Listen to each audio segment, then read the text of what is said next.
Welcome to the Femininja Project. I am your host, Cheryl Ilove, middle-aged ninja hiding in plain sight, dedicated to restoring human dignity one person at a time and helping you unleash your personal power. Discover that it's possible to look like a woman, act like a lady, move like a ninja, and think like a warrior.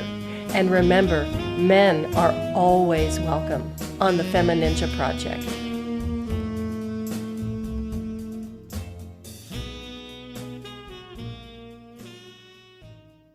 Hello and welcome to another episode of the Femininja Project. And thank you so much for tuning in. I really appreciate it. We have a fabulous guest with us today. Her name is Amanda Acker. She is a transformational coach, a podcast host, speaker, and formerly incarcerated person. Her coaching program helps her clients go from shame and guilt to positivity and abundance. Her podcast, titled Let the Good Things In, is all about second chances and the fact that our pasts do not define us, regardless of what society might tell us. Amanda, thank you so much for being here and welcome to the show. Thank you for having me. I'm really excited to be here. A formerly incarcerated person. Yes, me. There's a story behind that. So why don't you just share it with us and tell us your story, how that happened and how you got to where you are now. Yeah, so it's a very long story, so I will shorten it as the best to my ability. But it starts when I was 15. My parents got divorced, and growing up, just to give some context there, my mother and I were very, very close. She was my best friend, and when I came home from freshman year of high school, she was gone. And I had to build a relationship with my dad, who, I mean, there's nothing like my dad didn't abuse us or anything like that, but he just wasn't someone I was close with. And so I was forced to create this relationship with him and deal with the fact that my mother essentially abandoned me and I didn't know truly why. So that kind of, at that point in my life, without me realizing it, put this idea in my head that I wasn't good enough and that I didn't deserve to be loved and that I was going to get hurt a lot through my life. And I remember graduating high school and going to college, and which was a huge dream of mine. I wanted to be a high school English teacher. And I was so happy, like, yay, I'm going. But in the back of my mind, I felt like I wasn't ready to go to college. I felt like I needed to be one of those kids who took that year off and kind of figured out who I was as a person and worked a regular job. But my dad would not let me take the year off. So I did go to college, and it happened to be exactly what I thought it was going to be. I started partying all the time. I stopped going to class. I got addicted to pills of all different kinds. I was drinking very, very heavily to the point where the second semester of my first year in college, I just wasn't going to class at all. Like I probably went to class in the beginning a couple times, but I just didn't go. So I fail out of college, and my father was selling the house that I grew up in, and I had nowhere to go. So I was living in the house, and he was living with his girlfriend. Well, I think they were engaged by that point. So I was really on my own, and I felt really guilty. And I was just talking about this the other day, I think with my husband, that I will never forget this moment of my life. But I was 19, and I decided, I was like, I need to go back to college. Like, what did I do? I messed everything up. Like, why did I do this to myself? But I couldn't get any grants or state funding because my grades were so poor. So I was going to have my dad co-sign on loans. And I begged him, pleaded with him to help me, and he would not. Oh. So I had no way of going back to college. And here I am, 19. I'm homeless. And essentially, I mean, I had a roof, but it wasn't a forever roof. And so I ended up with this guy who was significantly older than me at the time. So I was still 19. He was in his late 20s. So it was a pretty big age gap, but I had nowhere to go. So I moved in with him. I found myself pregnant. And after finding out I was pregnant, realized that this man was not someone who I wanted to raise a child with. He was sexually abusive. So I decided to give her up for adoption. And in doing that, without realizing it, I think it really hurt me to my core because even though at that age I didn't have any other kids yet, like I didn't know what it was like to be a mother, but giving her away traumatized me. And it made me want to seek out. I needed someone to hold me. I wanted to feel okay. I wanted someone to save me from the pain I was feeling that I didn't even really understand. So I ended up in a very abusive relationship after that. And I finally got away from him, but now I have a son. So I got pregnant with him. That's a whole other story that I won't go fully into, but I have this son now. He's 6 months old. I leave this abusive man. And I thought, okay, like I'm going to get my life together. But here I am. I still need my knight in shining armor. I could not exist on my own.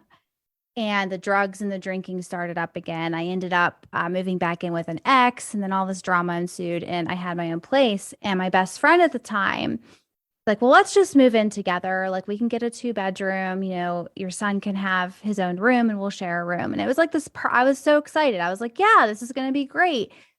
But we started using cocaine. Mm.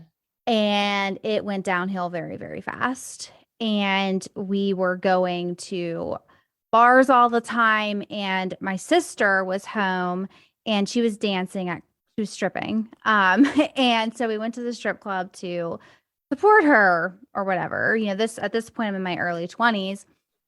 And this very older man, probably old enough to be my dad at the time, maybe older than that, not sure. But he was talking to me at the bar at this club, and he was telling me how he could give me a job and that he was a business owner and I could work from home and take care of my son.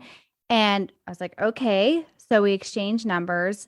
Long story short, it winds up that he wanted me to be his date, but he promised there would be nothing sexual involved. So I was like, why not? So here I am in my early 20s.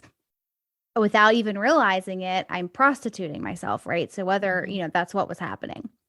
And the second or third time I hung out with him, I think it was the second time by myself, I didn't let him know where I lived. So I had him meet me in a public parking lot. And at the end of the date, which I thought was the end of the date, he takes me back to his apartment. And I said, can you please take me back to my car? And he said, well, not until you come back here and lay down with me. And he was in his bedroom. Oh. So now I'm trapped, right? And I had a boyfriend at the time too. Oh my gosh. I just, when I tell this story sometimes, like I was such a horrible person. Oh, no, you But weren't. it's just, when I tell this story, I've told it a lot. It feels like I'm telling somebody else's story. So this next piece, it took me a long time to realize. It was literally probably at this point, maybe 6 months ago, that I realized what was actually happening with this older man. So he has me go back into his bedroom and my phone's going off because my boyfriend and I were supposed to hang out and he wanted to know where are you? And this guy says that if my phone went off one more time, that he was going to kill me. Oh. So fear just goes out the window. I'm like, oh no, now I have to do whatever this guy says and I don't want to. He did not, there was no actual sex, but other things that I was forced to do that were awful. And then finally he took me back to my car. I don't remember how I got it to happen, but he did take me back. And I just remember and he didn't even give me, this is the kicker too. I was supposed to get a certain amount of money and he didn't even give it to me. I got like a very small amount of money. And I'm assuming that's because I didn't do what he wanted me to do, essentially. So now the realization that I had, because me and her went, because we were addicted to drugs and we wanted money or something, or I don't know what it was, but she would go with me. So we went one other time together and the same thing happened. Like neither one of us wanted to do that and he wouldn't give us the money he agreed to give us. So now I realize what was happening is that he was grooming me to traffic me. Oh my God. Because after all this is like a month or so later, me and my friend are at a bar and I think it was her birthday. We're celebrating her birthday and she was supposed to go away or something with her boyfriend, but he ended up saying, no, like you're too much drama, like something ridiculous. Cause we were looking back, we were definitely too much drama for a guy who was actually a man. Right. So, so she wanted me, I said, well, I'm going to call this guy, this older man, and see if he'll give us money or help us out. So when I call, another girl answered. So, and she was just yelling at me and saying that this guy was her man and that, he was the one who got her drugs and I should not be calling. It was just, and I was just like, what? I'm drunk. So I don't remember what I said. But the next morning, after like all this stuff like happens, she had the bright idea to rob him. And I said, okay. Like, I literally did not think it was going to happen, right? Like, who thinks, so, I don't know. Like, I don't know, because I grew up very sheltered. So if someone says, let's go rob someone, I'm not thinking it's actually going to happen because I'm scared. But we involved 3 other guys with us, and it happened. We drove out there and I couldn't do anything. I was a whole mess. I was shaking. I was sweating profusely to the point where it was obvious. And the guy asked me what was wrong with me. And I lied and I said nothing, but actually I'm freaking out inside right now, but nothing's wrong. We're good. But I didn't want to lose her as a friend. So I felt like I had to do this or I was going to lose her. And yeah, so then I grabbed, because back then, this is early 2000s, so we all didn't have cell phones and we were poor and we were all on drugs. So we all didn't have cell phones. So I gave my cell phone to the guys and she had hers. So we're sitting in his living room and I grabbed her phone out of her hand and I said, I have to go call and check on my son, which was a lie. And I just wanted out of the situation. So I ran out of there and I told the guys, I was like, if you're going to do it, just go do it. I ended up in the back seat of my car, not ready to drive away like I should have been. I'm in the back seat of my car crying hysterically, scared to death. And we didn't make it out of the parking lot. We were pulled over. I was pulled over at gunpoint. I was asked to put my hands above my head and slowly step out of my car. I was handcuffed and then laid face down on the pavement. Oh.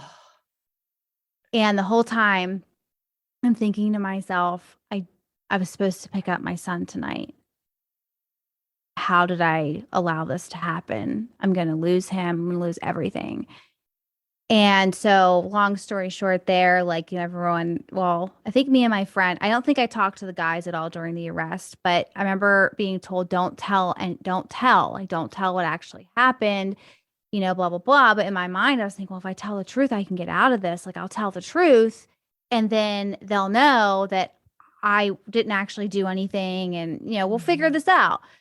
So Amanda goes and tells the cops literally everything, not the fact that this guy sexually assaulted me or anything that happened on his end, but I told the whole story of the robbery and what was transpiring, thinking, because they told me I was going to get out, like I wasn't going to see jail, I wouldn't have bail, all this stuff. Well, that was a lie. Well, I can't say it was an actual lie, but possibly that they didn't have the authority to promise me something like that. And in doing that, I felt like if I didn't, I would lose everything. So I tell the truth. I don't even just tell it. I also write it because you have to give a written statement. And so then we go to jail. And we're in holding. I'm thinking the whole time, I just got to get to the end of this. Like, I got to get out. I got to get out. I'm going to get out. Well, then we all finally, like, I don't even know how long we were in holding. It's a disgusting, grueling process being in holding. And finally, you get to see a judge. And Amanda's thinking that she's getting out. Well, I see my friend get a $10,000 straight bond. I'm like, oh no, like, this isn't looking too great. And I got the $10,000 straight bond as well. And when you get to this judge, at least when I went in front of this judge, you get handed paperwork that includes my written statement. So now every one of them knows that I, like we want to call it, like to call it, I narked, right? So I told the truth, didn't ask for an attorney, I didn't know, right? So looking back, like, would I have done it the same way if I had to do it again? No. But I only knew what I knew. I only was trying to survive. I wasn't thinking about what was going to happen to anybody else for once. I was thinking about how can I protect me so that I can still get out of this. And in doing that and trying to do something for myself, like, I think too, like, this also made me believe that I couldn't make choices for myself because when I did, it backfired, right? Right. Anytime I would make a choice to be with a man, I would get abused. Any choice that I made ended up being essentially, wrong, so to speak. So I didn't believe I could make choices for myself either. So I was just following along with everybody. And then when you get arrested, you get out. I finally got bailed out. They all got bailed out that day. I did not. Um, yeah, I had to go up to main population. I had to put on the whole, jumpsuit thing that you have to wear. In my county, it was like a maroonish color, I think. You do all the shower and everything, and you get processed. And I was up there for a week before my mom and my ex could get the money together to get me out. Because you don't have to come up with the whole 10,000. It's like a percentage of something. I Right. don't remember what it was. Um, so then I'm out, right? I'm out, but I don't know what's going to happen next. I don't know Mhm. if I'm going to go to jail for a long time. Am I going to be a convicted felon? Are these charges actually going to stick? Like I've never been in trouble before. And it's not like you find out the following week. You don't find out the following month. It's like an Yeah. entire year of your life where you literally don't know what's going to happen. So that whole year of my life is a big blur. I ended up becoming a stripper myself. I ended up in a lot of toxic scenarios, not just with men, but in general, where I don't even know how I survived some of them. Um, and then I ended up dating one of the clients from the club I worked at, which is a huge no, for so many reasons, right? What could possibly go wrong, I right? don't know. I mean, Yeah, but I got pregnant, which seems to be a trend here. I see that. Yeah. So I end up pregnant, and when we get to sentencing almost a year later, I think, well, I'm certainly not going to go to jail. Like I'm pregnant. Well, Oh, the DA, since I told the truth, it did help me eventually. So eventually I did get some relief from telling the truth, from being super cooperative, never, putting up a fight or anything and just doing what I was told. I did not robbery charge did not stick for me. So I got hit with criminal conspiracy, which landed me in county jail. But then I had to watch my best friend. Well, we hadn't really spoke since this, but she was my best friend, and I watched her walk away to prison, state prison, for 5 years of her life. oh my God. And I carried that weight with me for an extremely long time. And because deep down, I think there's a part of me that feels like it was my fault because I had a lot of opportunities to stop this from happening. And I didn't take any of those opportunities out of fear Hmm. because I couldn't lose her. I didn't want to lose this status that I have made for myself that I'm some sort of badass, which I'm not. But I clung to that. I needed that. I needed that validation. Hmm. And I felt that's where I belonged. Hmm. So now I'm told by the judge that I get 3 days to turn myself in because I had my son. So I had to figure out where he was going to go. And he just stayed with his dad, which was fine. But by that point, me and his dad had reconciled and, no, we never got back together. But, he wasn't abusive towards my son. So Hmm. we decided to do that. And then I went to jail I was in for 8 months. I was pregnant the whole time. Oh, I had option for work release. So what happened is when you turn yourself in, you have to give a urine sample so that they know that you're clean from drugs. And I couldn't pee. I'm pregnant and I could not pee in this cup for the life of me. I mean, they gave me water. I mean, everything anything to help me, and it just wasn't happening. And I don't really know why. So I had to go to main population for at least 30 days. So the place where I had gone to when I was arrested was where I was going to rest my head for the next 30 plus days of my life because everything in the court system takes eons. So in my mind, I was going to be there my whole sentence. Luckily, I wasn't. I was in main population for I think it was about 30 days, maybe a smidge longer, but I did get out. I got to go to the work release program, still incarcerated, but I was allowed to go to doctor's appointments and things, and I didn't have to be handcuffed to do so. And I got to do all kinds of volunteering, stuff like that, that was cool. I mean, I think it's really awesome. That's one thing that I haven't spoke about this before, but for the formerly incarcerated, like if you get into this, at least here where I'm at in my work release program, like I got to volunteer at like arts festivals. I got to do a lot of things that helped me see other ways of living, but unfortunately, I wasn't paying attention yet. Okay, so Oh. I was dating a guy who was also incarcerated. So I was still looking to be saved. It didn't matter what life threw at me.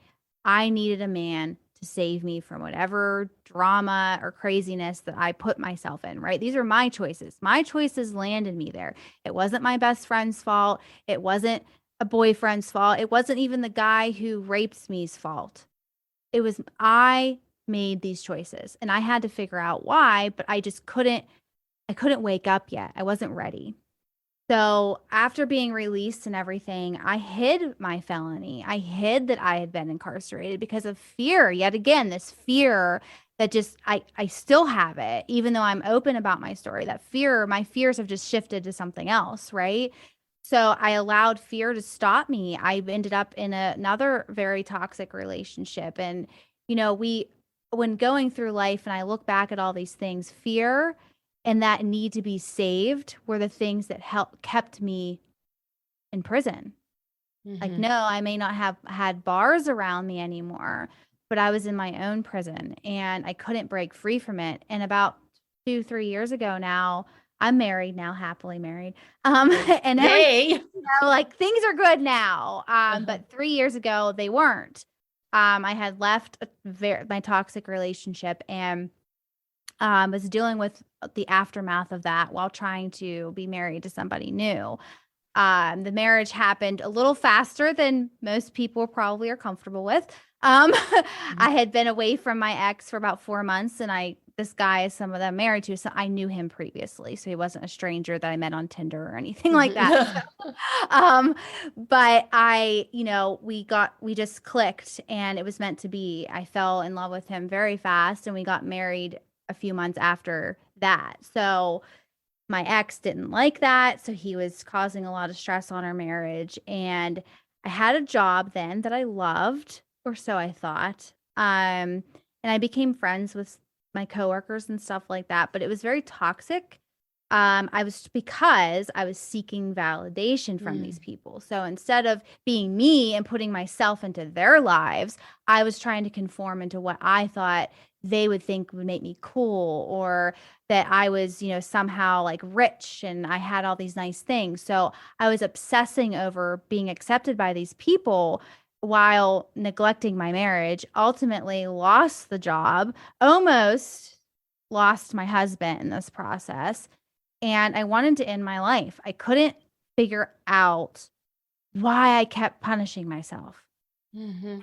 why I kept putting myself in these scenarios and making these choices that I knew my gut would tell me, Amanda, this is a really bad choice, but I wouldn't listen because I feared rejection. I feared something. I don't even know if rejection was the only thing, but that's what I can see now looking back on my life. And when in that moment of wanting to kill myself, I also had my epiphany moment or whatever you want to call it, where I said, well, no, like I need to figure this out. I need to know why I keep doing this. So I asked for help. My husband was there, and well, he wasn't there when this moment happened, but I asked him for help and he helped me, and he helped me see a different way of life.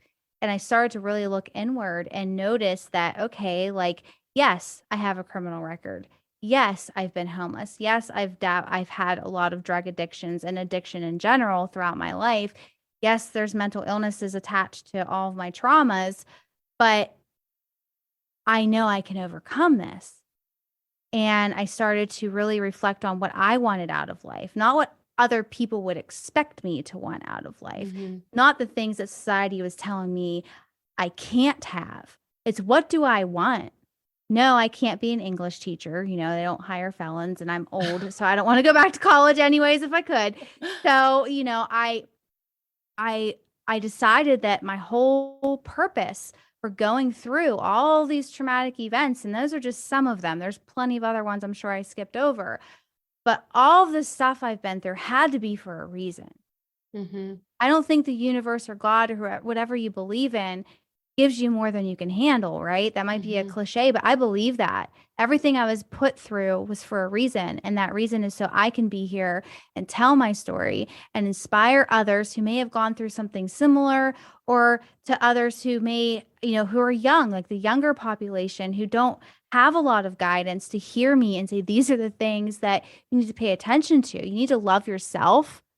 You need to find yourself, because nobody else is going to love you if you can't love you first. I could not Mhm. accept my husband's unconditional love until I could look in the mirror and tell myself that I loved me too.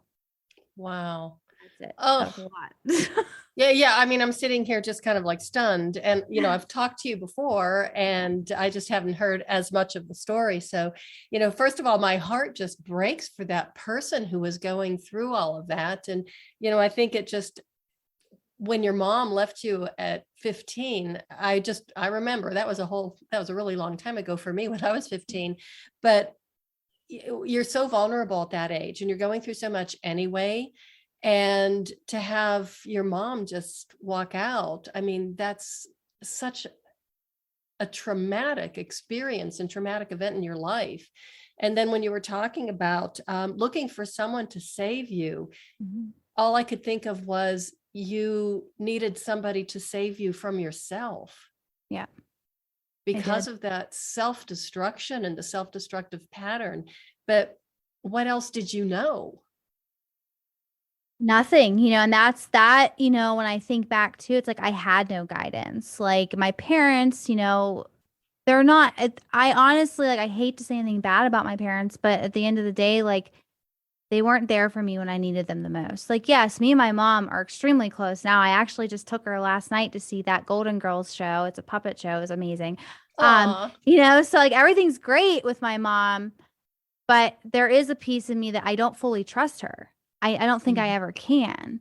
And no, I still don't have much of a relationship with my dad. I don't think that'll ever change. And I have to accept that, which is hard. Mhm. But I forget where I was going with this. I'm sorry, Cheryl. No, that's okay. But I mean, I'm sitting here just thinking, well, how could you trust anybody? I mean, after that, and it seems like every relationship and every interaction you had going forward, and okay, maybe that wasn't the best decision to, meet up with somebody in a strip club, an older man, Yeah. but, everybody going forward, you know, just betrayed you in one way, shape, or form. Yeah, I can't think back over my life and think of anyone who didn't betray me. And now that causes, like, I'm still a work in progress. I'm not, perfect by any means. I still go through a lot. I actually just started therapy again. Okay. But oh my gosh, what is happening? I keep forgetting what I was going to say. That's okay. But you were talking about going back to therapy and I Oh, and mean the trust trust. issues. Oh, yep. I got it now. So the trust Okay. issues have made it so in current life, I don't have any female friendships. Hmm. I'm very skeptical of male friendships. I have completely secluded myself. My husband is my best friend. I love him, but there's a part of me that knows that I should have, not should, I hate to say that, but it would be good for me to have a close female friend. Hmm. But with what I've been through, I can't, there's just a wall there. And I've tried, and I end up just went, I'm just not going to talk to them anymore because I'm afraid. Yeah. I'm afraid of getting betrayed. I've been betrayed by women and men Hmm. so much that I have a very hard time trusting. And, now with my husband, like I trust him. And then my mother-in-law, she's a woman, she's a friend of mine, but she's my mother-in-law. She's not my age. It's a little different, but I've always struggled with relationships, and that's something that I'm trying to work on in therapy, and just trying to learn more about me now that I know my past really well. I've talked about it. And talking about it's very therapeutic. Hmm. Um, but I need to figure out still a little bit more of it as to why I have these walls built in my life. Hmm. And also just help others to know that, yeah, I'm out here, I'm speaking. I have a lot of wisdom when it comes to life and what you should and shouldn't do, but it's okay to um not be okay still. It's okay to be a Mhm. work in progress. So, Mhm. I think with the betrayal, it's even more painful when it's coming from other women, mm, because that's something that I experienced. And it's like, well, when it's your best friend or it's somebody that you had trusted with a lot of information that's pretty sensitive and personal, that really sticks. yeah. And becoming close and sharing an intimate relationship with another woman is, it's not, I talk to the dog, or my Yeah. dogs, it's like, I know that they will never judge me. They will never betray me. Yeah. They might snarl at me every now and again, but I'm okay with that. It's all right. But it's just that sense of betrayal by the people that you feel that you should trust most or that you could trust most, that Yeah. just is devastating. It's extremely devastating. And honestly, like, I know that part of my last um, rock bottom when I wanted to end my life a few years ago was because of a betrayal by another woman. Oh. So it shook me to my core, and it made me realize that maybe I'm just not built to have a best friend like that. Like, maybe that's just Mhm, not in the cards for me, and I have to accept that if that says that could be the case. Maybe mhm, I have to have women at a distance, mhm. and that's should be okay. I need to be okay with that. I just always think there's something wrong with me. So I No, mean, I don't think there's something wrong with you. I think that you're being very smart. I don't have a best friend. I had a best friend for 30 years that I had to break up with. mm, And that's awkward. How do you tell somebody you've been best friends with for 30 years that you haven't liked them for the past 15 and you've mm, been trying to figure out how to break up with them for the past 10? Talk about awkward. And yeah. to make things even worse, we would see each other at least 3 times a week in ballet class. So Oh, that's how we met. So, I had to get very creative, do some of my little like ninja tricks and disappearing acts and stuff. So I stopped going to class. I went to a different studio. I changed my dance schedule. And I didn't want to have a full confrontation because I knew how ugly it would get and how manipulative and controlling this person was. And I just didn't want to invest the emotional energy or even the time that it would take. So it was like, you know what? I'm out of here. So I yeah. just pulled back. And with a person like that, when you start to create that distance, of course, what did she do is try and cling on even harder. But Oh, yeah. yeah. Yeah, and it sucks, because for me, like, I give my all into all of my relationships. Mhm, I'm gonna open up to you. You can tell me whatever. I'm never gonna, but I don't betray people. I mean, I have in the past, mhm, but I would never do that again. And it's happened to me so many times that for me, it's better for me to be alone than to risk feeling that pain ever again because I mhm. don't know if I would survive it again. So when you were talking that you have betrayed people in the past, were you talking about your friends when you confessed to, every detail of the robbery and all Well, that stuff? Is that what you meant? Because to me, that doesn't seem like a betrayal. That just it seems like that was probably the smartest thing to do, even though it didn't turn out the way you thought it would. yeah, no, I never thought of that as betrayal. Not that piece, at least me telling the truth, no. I have betrayed men Mm, more so than women. That guy that I was dating while I was, also apparently prostituting myself without realizing it, what I used him. mhm, And my friend, because I didn't want to date him anymore. But I remember having this conversation with my friend, and she was like, "Well, he'll give you anything you want, so just ask him for stuff and have sex with him, and he'll be fine." ugh. And I just went with it, right?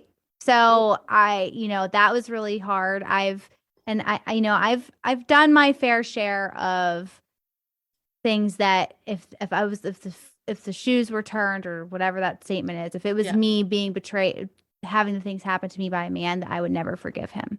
Mhm, So I have to forgive myself and move forward for those things. And I have with that stuff, I can mhm, confidently say that I've forgiven myself for that because I've not done anything like that since I promised myself to never do it again. I said, I will never lie or do anything to a man ever again. What's Like that's really just, Interesting when you were talking about that relationship with your boyfriend and what your girlfriend said, just ask him Mhm. for things and have sex with him. You're prostituting yourself there too. Yeah. I mean, that's another form of prostitution. So, and the other thing I just wanted to touch on, because I think it's really important, for the listeners to hear this, when that older gentleman, oh gosh, I'm sorry, why did I call him a gentleman? That older guy was basically grooming you for trafficking. And I think that that is a really important key, because I've done several shows about trafficking. You have got to be vigilant. When you think of trafficking, we just think of some, I don't know. It's just, you don't think of somebody, just the grooming process and how they suck you in, and then it's impossible to get out. So you are actually really fortunate. Yes, I am. And I know that. And, it's crazy. Like trafficking, I didn't even know what I thought that trafficking was this is another form of it, but when women and children and men were kidnapped and like taken places and sold for sex. That's what I thought it was. So Mhm. I never thought it was that prostituting was also trafficking, like the pimps or whatever you want to call them. They're the ones trafficking these women on the streets to make Mhm. money for them. But I never realized that. Mhm. Until recently, I was like, wait, what? Like, I've had these moments where I'm like, oh, I feel really dumb. I did not know that. But I didn't, so it's talking about it more to make it known that that is a form of that and that's not okay. Like nobody should ever make you feel like you have to have sex with someone you don't want to for money, drugs, anything like Mm. that. And if I would have known more, if I would have heard a podcast or had a mentor in my life that helped me guide me through my life, I don't think that would have happened to me because I Mhm. would have known. I would have instantly picked up on it. Well, I wouldn't even have been in that strip club, right? To Mhm. be in that predicament. So it's being, like you said, vigilant and realizing, okay, like really asking yourself those hard questions like, is this real? Like, is this guy actually offering me a job? And I'm sure it shows up in a variety of ways. We just have to Mhm. really be conscious and aware of what's actually happening, especially when you're young and naive like I was. Yeah. So this segues beautifully into your podcast. So I want you to tell us more about your show and the fact that you're using the show to be a mentor and to help educate people who might be a little bit less wise Yeah. and more naive. So tell us about the show. Yes. So my podcast launched in July of 2021. It's the Let Good Things In show. I launched it originally for a platform for me to tell my story to inspire people around the world and to see that we're not alone and that we can recover. But then I was like, you know what? I want to interview people who have stories of hope too. Hmm. And this season, I'm in season 2 now. I'm really focusing on people who've been incarcerated, like I have, people who have had addiction in their lives or, recovering from addiction and mental illness. Those are Hmm. my three, have always been my three focal points because I feel like the voices of the incarcerated and addicts and mentally ill are not heard enough. Hmm. I think that, and giving those people a voice and being able to share their story and let the world know that just because we have these so-called labels that doesn't make us who we are. And there's always a story, right? We need Mm. to be more careful on how we judge others. Like, saying that someone's a bad person because they've been to jail, you don't know that story. You Hmm. don't know what actually happened, or saying that, oh, you just did drugs, because you thought it'd be cool, or like downplaying it like it's some sort of like just a game or Right. something that's funny, laughing at it, making fun of others. And it's just not okay. So I wanted to create this platform to showcase the stories of not only myself, but others who have turned their lives Mhm. around and are doing good things in the world. So that is my podcast. What a wonderful thing that you're doing. And I love the fact that you said to take away the judgment, because there is so much judgment Mhm. when you hear that, oh my God, this person's been in prison. I have to avoid them at all costs. But there is always a story behind it. And in your case, there's a whole lot of stories. Yeah, It's not there's a just lot. one. Yeah, Yeah. there's a So, lot. And if you wanted to know more about my story, more in depth, my first season of my podcast, I released an episode every Monday that was a piece of my story. So there's more details in there as well on it. So, and hopefully one day I'll have a book. So, and a movie, maybe.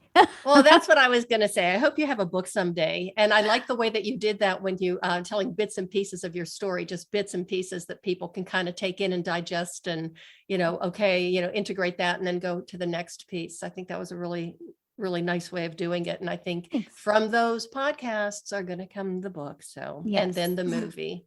Yes. So the Lifetime movie, right? The Lifetime movie. Exactly. So there's one thing that you have on your website that really caught my eye because I just love it. I love the message. You're stronger than you think. Yeah, you are. When I look back at my life, I go, okay, because I used to be like, oh, why has this happened to me? Like, I have to go through this again. But look how strong I was. Mm-hmm. I'm still here. I'm alive. I'm healthy. I made it through all of that. And there are so many people out there who are still beating themselves up over their past mistakes or whatever you want to call them, that you need to reflect on that and look how strong you are. You're still here and you have purpose. If you weren't meant to be here, you wouldn't be here. Mm-hmm. And you are very strong. And that's something that, I have to tell myself every single day. But realizing it and then embracing it changes your life. Mm-hmm. And I think along with the strength comes resilience as well, too. Mm-hmm. Oh, yeah. So now tell us a little bit about, you do some coaching. You have a website. It's beautiful. That's where I got that. You're stronger than you think. And you also you can download a Love Yourself journal. Is that correct? Yes, I have a free journal on there. It's to help people to, get their values and boundaries written out. It's been a while since I made it. I can't remember what all the sections are off the top of my head, but I know there's values, boundaries, and it's just a place to write things down because those things are the first step for me, it was the first step in my self-love journey and figuring out who I was. It's just really reflecting on that, and affirmations as well are in there. And there's some really beautiful quotes that I found online that I've added in there as well. Oh my goodness. I think I'm going to download that today. Awesome. That sounds awesome. Okay. So is there anything else that you want to leave with the audience? Any final thoughts or pearls of wisdom? I just want to tell everyone out there listening that, no matter what you've been through, your past does not have to define your future, that you are strong. You can get up. You can recover from whatever is ailing you, whatever adversities that you have in your life. You are worth it and you are enough. Beautiful. And now I forgot to ask you for the link to your website. It will be on the description of the podcast, but I just go ahead and tell the audience. Yeah, it's just my name, AmandaAcker.com. That's ACKER.com. Okay.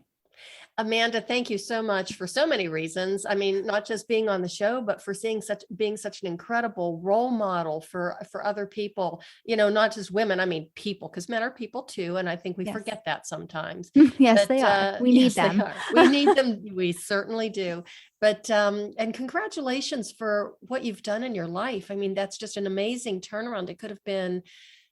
The outcome could have been so different. So, I mean, you had a lot of angels following you, and probably some of them were saying, Amanda, what are you thinking? Yes.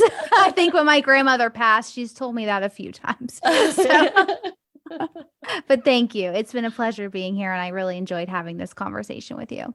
Oh, thanks. And everybody, thank you so much for listening. I really appreciate it. And do check out Amanda's website and maybe get the free download. And remember that your past does not define your future, and you can recover from anything. Amanda is a perfect example of that. Do check out her podcast. And let's say it one more time. It is the Let the Good Things In podcast. Final point is remember to love yourself. And that is the way of the Femininja.